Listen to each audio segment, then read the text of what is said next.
Why, hello and welcome back, everyone. So today in my video, I'm going to be showing you some things that I've learned not to do on the Gelli plate and just kind of talk about them. So one of the things is I will get this often with my cheaper paints, my craft paints, some separated paint that I forgot to shake.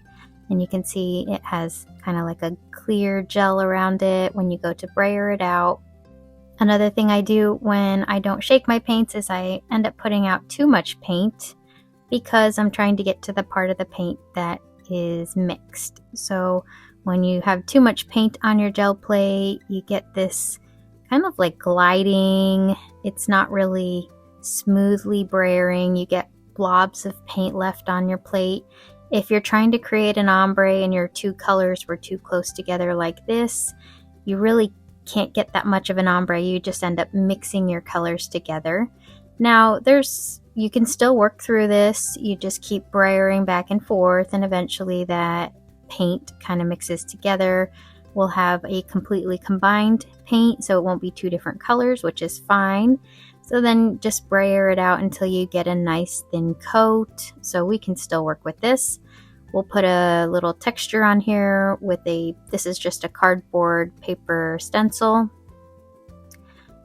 I'm just applying a light amount of pressure here, and then I ended up going to pull the stencil off, shifting it, because I've done this in the past. This one I'm trying to recreate, and you don't get a perfectly clean transfer of the image. Here I'm using the paint that was already on the back side of the stencil and trying to pull up more of the design, and what happens is it kind of just smears the paint on the gel plate. So I just put a piece of copy paper down. This is just my 24 pound because I'm just kind of exploring here some things that I can learn from this. So it's not that pretty of a print. You've got this smear on the edge here when I tried reusing the stencil, but it had wet paint on it. And the one in the middle, it didn't really remove the design. It left a little bit behind. So here I am making sure to shake my paints, and I'm putting one color on the opposite side of the gel plate from the other color, leaving the space in the middle. That's if you want to make an ombre, this is how you would have a better success at doing that. I tried to not do too much paint this time around. It still did end up being a little bit too much, but again, unless the paint is kind of falling off of the entire gel plate, you can usually just brayer off that extra amount of paint and just keep going back and forth until you get a nice smooth ombre of the two colors.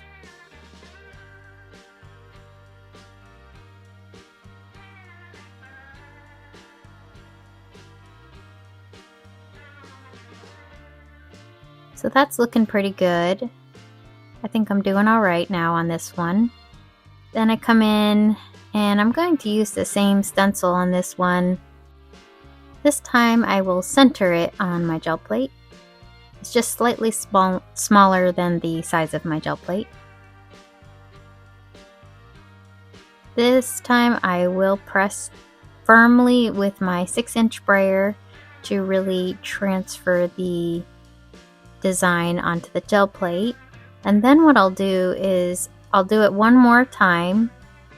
But another thing that I try is to, without wasting paper, you can certainly use paper to do this part and pick up the paint in the inside of the circles, or you can use a dry brayer and you can just go through those circles as the paint is drying before it dries and just brayer over it, and it will remove the paint. I like to do this especially when I don't want to waste any more paper if I don't have a use for that. Now if you have a purpose for it, you could certainly use that paper and that would be just fine. Then you can use your brayer to do the same thing along the corners or the edges, anywhere there's extra paint that's still wet. You can just use your brayer to kind of roll that up. So this is looking pretty good. I went ahead and put my khaki paint over the top. So that leads me to another mistake. If you're new to Gelli printing or you're not sure what you're doing wrong, you could be smearing the paints underneath because that first layer wasn't completely dry. It looked dry on the edges, but the center of the design was not completely dry. So here I am just spraying out my paint over the top just like I normally would to get the right thickness of paint.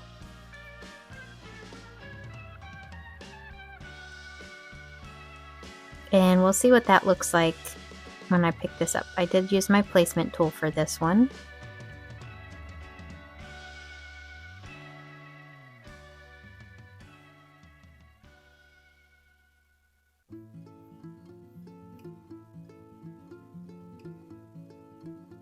To make sure I get a really good transfer, I also pulled out my table fan and just used that to dry it for 5 minutes.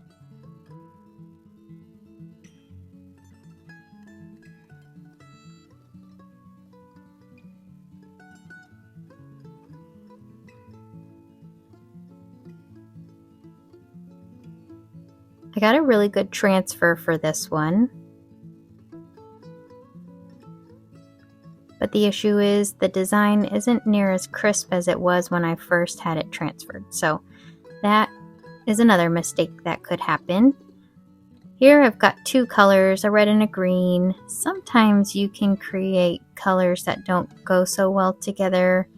These two actually ended up looking nice together. They looked almost like a purple. I put a little bubbles in there from the bubble wrap.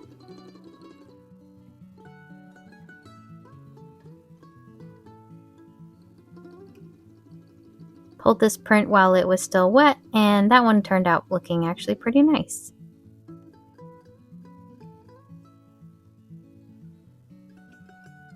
One way it may not look too nice is if you use yellow with your mix. So the red and the green kind of created a purple color together, but adding that yellow into the mix, that's where things might get a little bit less clean looking. Now we know that red and yellow make orange, and we found out that that red and green kind of make a purple color. So mixing all three of them makes these muddy colors. They're not quite as pretty and vibrant. So then here I am using Legos, and I kind of twisted it to really get my design on there. So that's another mistake that you might be making, is just twisting your stencil. But hey, let's go with it. Let's just go ahead and completely twist our stencil or design. In this case, the Lego. And actually, that looks pretty cool. So here I'm going to just pull this whole print because it's still wet.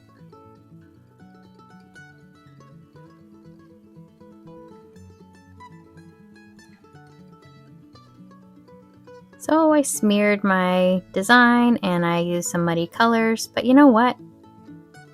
That's where I learned. That's where I see what do I like about this and what would I want to repeat and how would I do it. So I did let that layer dry this time, and then I put my pink over the top.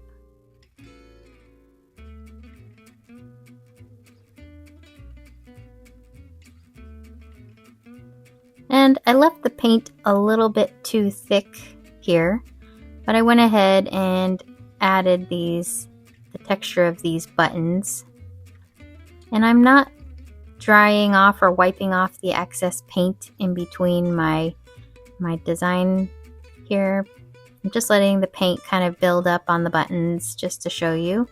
By adding texture when the paint is too thick or still wet, you get a bunch of that paint still left on the buttons, and let's see what that looks like when we transfer it to the paper.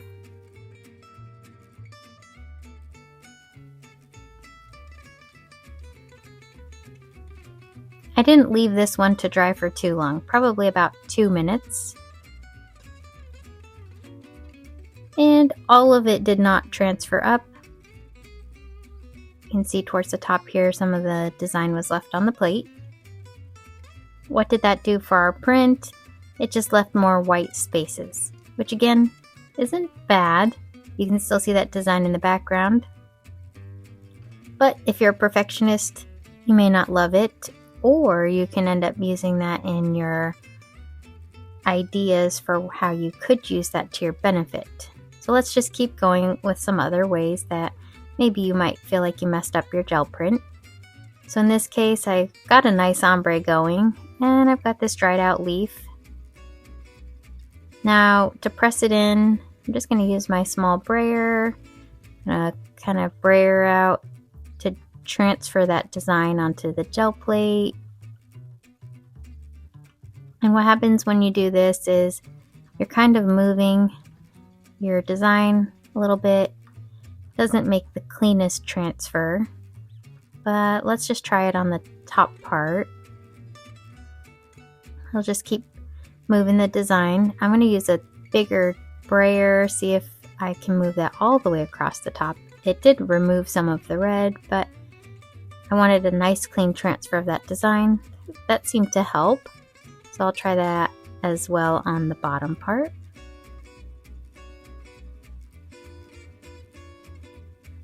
And I didn't go all the way to the end so as not to remove the entire design. Then I'll come in and pull that print while the paint is still wet.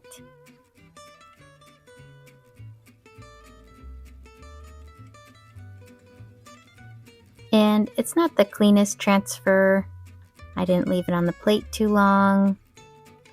The design kind of started pulling up with my brayering. So that's that one. Another thing I don't really like using on my gel plate is this textured paint. I got these on sale. I was really excited about them. These are probably really cool to paint things with, but on the gel plate, I don't love them, and I'll tell you why. So I brayered out this textured paint. I did put a little bit too much on the plate, but that's okay. I'm going to just brayer that out and use my brayer off sheet to get the extra paint off. You can already start to see those dots on the gel plate. So two reasons I don't really like this. Number one, they leave an impression on the gel plate. It does kind of bounce back, but as I'm working with it, it leaves these little dots from those little beads. I guess they're like micro beads on there. It also leaves micro beads on my brayer. So when you're brayering off, you've got all these little dots. And if you let those dry on your brayer, what happens is you have all those little dots and you don't have a nice smooth brayer anymore surface. So you do have to clean that. So here I am using a piece of paper to remove the paint inside of that stencil. I'll remove the stencil. And another mistake could be making is not lining up your paper. So I didn't line it up with my placement tool, and I want to transfer the rest of that design. I'm just kind of eyeballing to see if I can line it up. And I didn't do the best job lining that back up again. So it's got kind of like a off-centered look to it here. And you can see on the gel plate all these little spots. Those are the little micro beads left on the gel plate. They're also left on my stencil, so they kind of peel off. It's like glitter almost, but it's thicker. And I did go and clean my brayer before I did this next coat of paint. I used some warm soapy water and just made sure I got all of those beads off. And then this is just a smooth gray paint that I put over it. And I've got another texture here. So this time I'm going to use a piece of paper to kind of press that design onto the gel plate.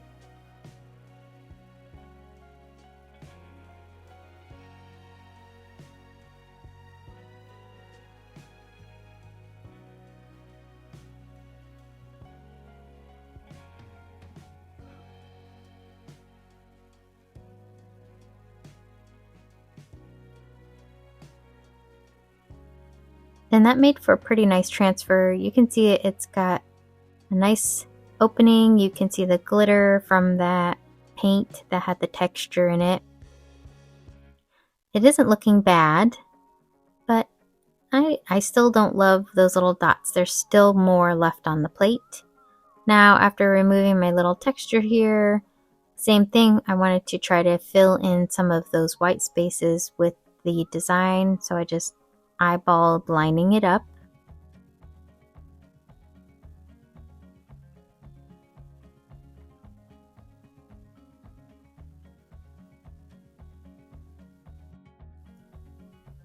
And I did a pretty good job lining this one up. It did transfer part of that back into my white spaces. Some of that design still is on the plate, and I do still have some of those beads left on the plate. So another thing that you might not want to do is put too little paint. What happens when you add too little paint is you don't get the entire background in a nice, smooth, even layer, because each time you're spraying, it's making it lighter and lighter. And then if you want to add a texture on top of that, now the paint is drying as you're doing this.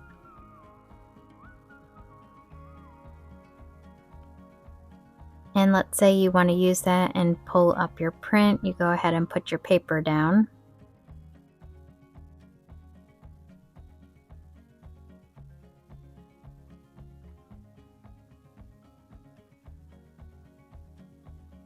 You rub it down really nice and you remove it, and you can see it didn't do a really great job of filling in the background with paint. Once that background is dry, I'll just go in with my light green color here and just see what I can get from this next one.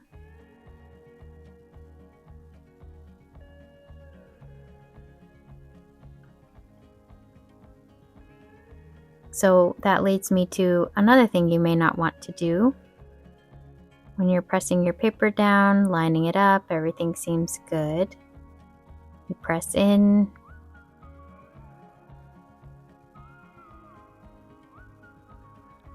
And you're pressing around your gel print, but you forget to press on some of the corners.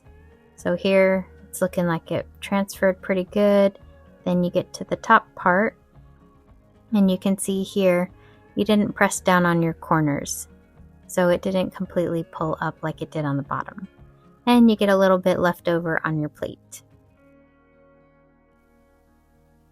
Taking a look at the print, you did get the rest of the transfer of the floral design.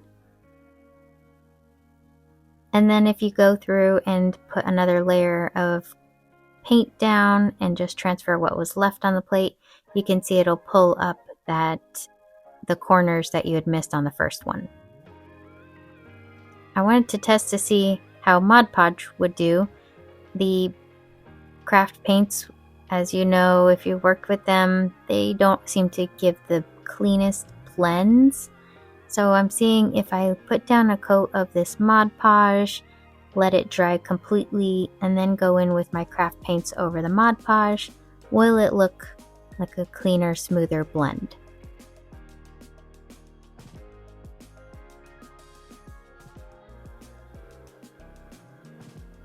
I'll use my two greens on this one, trying not to apply too much paint, keeping them separated so they can make an ombre.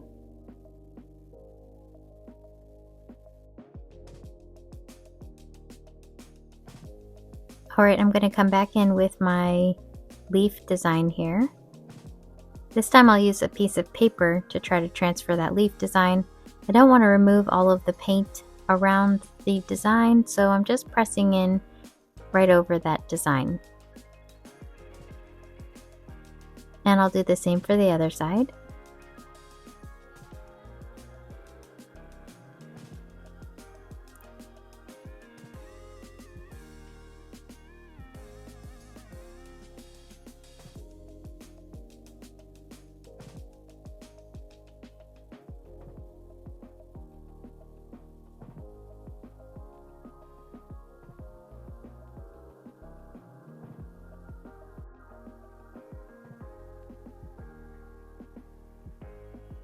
So I've removed a nice amount of my design onto this background.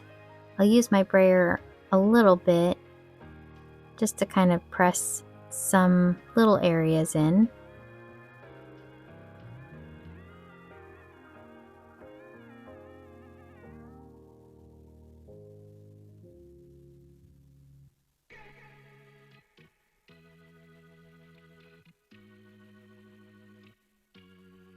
Let's transfer that onto my piece of paper.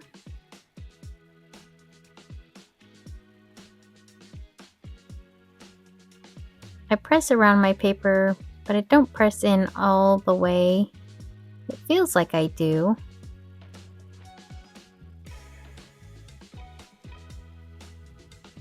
When I lift my paint up, what happened is there's a little bubble in my gel plate, and in that area the paint didn't pull up. So that's another mistake you might be making, is if your gel plate has little bubbles under it, if it's on a glass mat or something, it may not be touching the paper, and so you get this little area of white that was not transferred. So how do we take all of those mistakes or things that we decide we don't like about our prints and turn them into prints that we do like? I showed you all of those what could be mistakes to show you that I think the thing you should not do on a jelly plate is not be afraid to mess up. So if you don't make those mistakes, or you don't give yourself the playtime to see what happens when you try those things, you actually don't get the time to learn all the cool things you could actually achieve on the gel plate. So for the example, I'm putting together this final gel print using the things in this session that I really liked from the prints that maybe I didn't love while I was doing them. So I'm using the paper stencil here, lightly applying pressure with my sprayer, my 6-inch sprayer. I want to add texture inside of the design here. I'm using my 2-inch sprayer, carefully trying to not move my texture, but if I do, I know it's not the end of the world. Also, by having it over the stencil, it gives me a little more playtime because it only presses into the gel plate when I'm pressing down on it.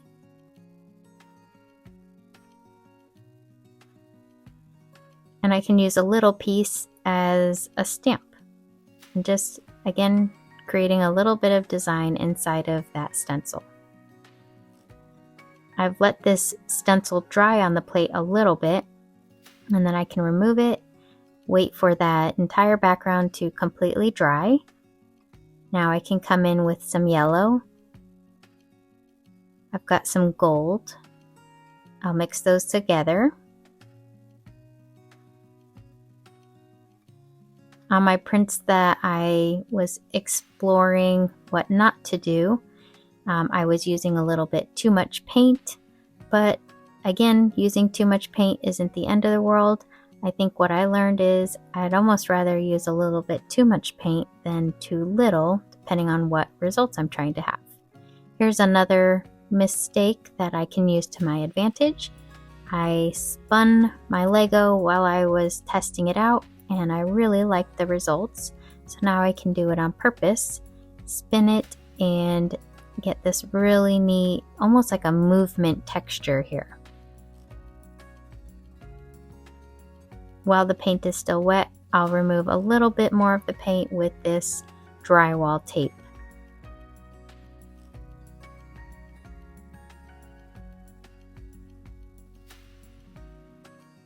And each layer I will let dry completely before I go in with the next set of colors. I learned that red and green don't make brown or muddy colors, so I'm using my magenta and my phthalo green. And I'm going to get more of a purple color. These are two colors that I normally wouldn't put together because normally contrasting colors do create some sort of a brown. But depending on the variation of color, variety, how much tone is in it, a yellow shade or a blue shade, you get different results when you mix them with different colors. So I was pretty confident this was not going to make a brown, that it was going to make more of a purple color. Another thing I learned is the copy paper's fine when I'm doing my tester prints, but here I wanted to try a more expensive paper. This is just rice paper cut down to size. I'm using the shiny side down, and that's the part that I'm printing onto. I'm rubbing and burnishing in all of the corners, making sure there's no bubbles, and I do leave that to dry with a fan for about 15 minutes. When I come back, what I do to kind of separate the gel plate from the paper is I flip it over and I kind of pull on each of the corners all the way around until I can tell that it's all separated. And I'm not going to rip my paper this way.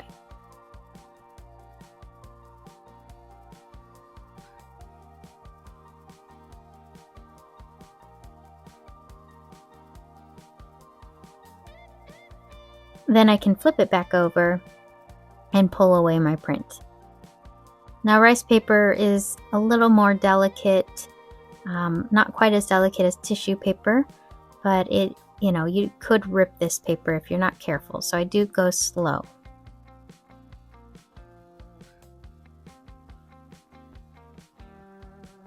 And now you can see between using my really nice paints that I used after I did some exploring with things I thought I don't want to do, I actually learned the things I want to do, and I want to do them on purpose, and then I understand what I'm getting when I do my final results. So again, just looking through each of my prints that I learned from. Here, my paint wasn't pressed on the corners all the way. This one, the button texture wasn't coming out too clean. I was using wet paint and just kind of reapplying it. This one had that texture, which actually looks really cool. I just don't love what it does to the gel plate and my brayer. It's a little bit too much work for me. Plus, those little beads actually do rub off of the paper. They don't stay on very nicely. This one was my proof that red and green do not make brown. The too little bit of paint on this one. This would be a nice way to recreate a grungy look. On this one, also grungy look. I didn't get the cleanest transfer of paint. I removed a little bit too much, but I learned some different ways to apply my texture by doing this one. Here, I didn't love it, but at the same time, that one's going to make a nice subtle design. This one blended in the colors too much, but I could use that on purpose for something. This one had the air bubble under the gel plate, and it caused my print to not pull up all the paint. This was my accidental smearing of my Lego. And then this was me taking all of those and putting them together. Not all of the designs, but I did take what I had learned from my play session and kind of created some really fun layers on this print. I love the colors. I love that I discovered colors I would use together that I might have been afraid would not work together.